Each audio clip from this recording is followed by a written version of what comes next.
What's up guys? Magsusundo lang tayo at the same time kukuha tayo ng kalakal.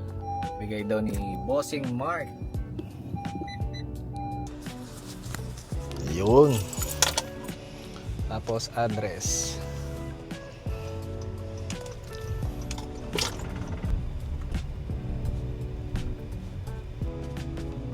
Ayun, kagandahan dito kapag may mga mababait kang kaibigan, bibigyan tayo ng kalakal. Di ba? Sabi nga nila, may pera sa basura. Yung iba kasi tinatapon yung mga empty bottles, gano'n, yung mga in-can. Dito kasi pwedeng ibenta. Although pwede rin naman benta sa Pinas, di ba? Pero dito kasi, talagang iniipon namin. Tapos kapag mga 5 sako na, 10 sako, doon namin siya binebenta. Usually kapag mga nasa 10 sacks yung naiipon namin na recycle, 10 garbage bags, siguro nag-range din siya ng mga $50 to $70, gano'n. So magkano yun sa pesos? Kung $50, siguro nasa 2,000 pesos din. 70, mga magkano rin, di ba? So sayang. So sa halip na itapon yung mga in-can minsal na empty bottle, yun, iniipon na lang namin, das pag marami na, benta talaga. Para sulit. Pag mga isang sako kasi hindi masyadong ramdam, minsan $5 lang, gano'n lang eh. So ipunin na lang. Sayang din yun ha, pambili ng grocery, gano'n, pambili ng tubig, ulit. Marami ka na mabibili sa $50. Pambili ng karne, pwede rin.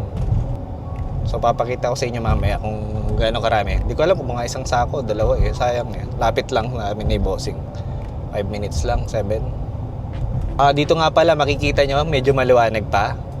Mag 8:30 PM na. Usually dumidilim dito mga 11 PM pag summer. Kaya napakahaba ng araw. Kung may mga gagawin ka, talagang sulit.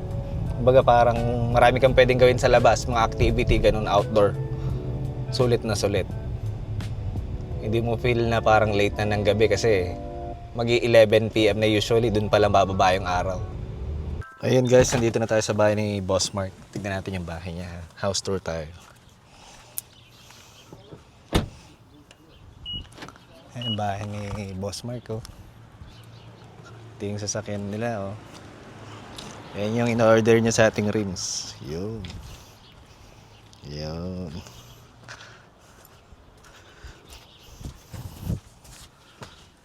Opo.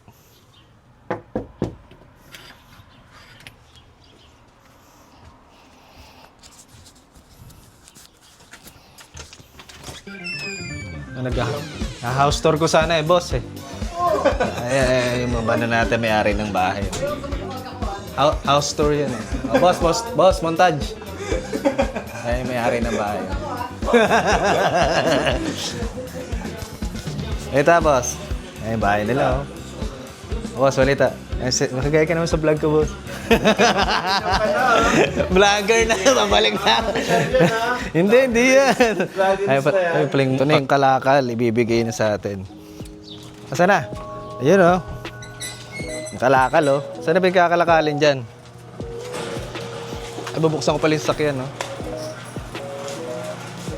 Nagluto ka? Na? Nagluto ka pa? Kailan? Ngayon? Hindi, si Mrs. nagluto. Aba, puta. Day off niya eh. Pagka di nyo day off ako. Ayun oh, kalakal oh. Yan si Russell, shout out. Russ. Ayan. Wash out. Wash out. It's a boy cookies. Ang daming kalakal oh.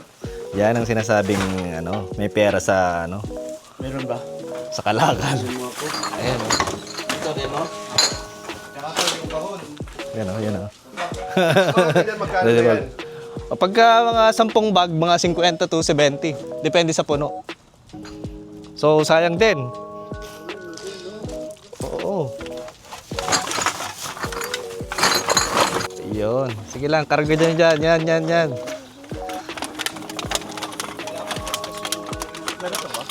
Meron na yan. Yung sa akin, meron na. Oo. Barubal yung mga driver niya. Meron pa ba doon? Sampa mo na lahat kung ano pa meron dyan. Isa pa? Babasagin. Talagyan mo dito sa likod. Yan eh. Ito si Bossing nagbigay ng kalakal natin. Ito. Yun. Oh. Ito yung basuran, dali mo na rin.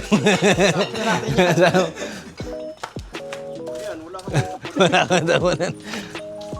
Oh, thank you, boss. Salamat. Boss, salamat. Ras. Salamat. Shout. Salamat. Idol. Salamat, idol.